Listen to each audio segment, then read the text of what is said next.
ನನ್ನ ಮೈಯಲ್ಲಿ ರಾಣಿ ಕಿತ್ತೂರು ಚೆನ್ನಮ್ಮನಳ ರಕ್ತ ಹರಿತಾ ಇದೆ. ನನ್ನ ಮಗನ ಮೈಯಲ್ಲಿ ಬಹಳ ಸ್ವಾಭಿಮಾನದಿಂದ ಹೇಳಲಿಕ್ಕೆ ಬಯಸ್ತೇನೆ, ಪಂಚಮಸಾಲಿ ರಕ್ತ.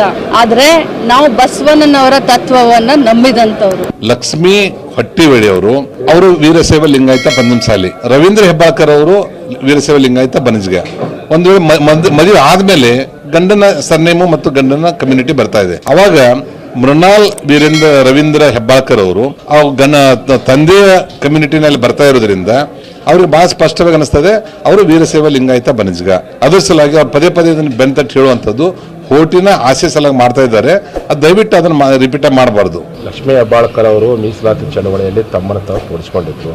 ಅವರ ಸಮುದಾಯದ ಹೋರಾಟದಲ್ಲಿ ಭಾಗವಹಿಸಿದ ಕಾರಣಕ್ಕೆ ಅವರ ಇಡೀ ಸಮಾಜ ನಮ್ಮವರಂತೇಳಿ ನಾವು ಒಪ್ಕೊಂಡ್ಬಿಟ್ಟಿದ್ದೀವಿ. ಆ ಕಾರಣಕ್ಕೋಸ್ಕರ ಯಾರೋ ಒಬ್ಬರು ಏನೇನೋ ಮಾತಾಡ್ತಾರೆ ಅಂತ ಅದಕ್ಕೆ ನಾವು ಪ್ರತಿಕ್ರಿಯೆ ಕೊಡಕ್ಕೆ ಹೋಗೋದಿಲ್ಲ. ಹೆಚ್ಚಿನ ಸುದ್ದಿಗಳಿಗಾಗಿ ನೋಡ್ತಾ ಇರಿ ಕನ್ನಡ 9 ನ್ಯೂಸ್.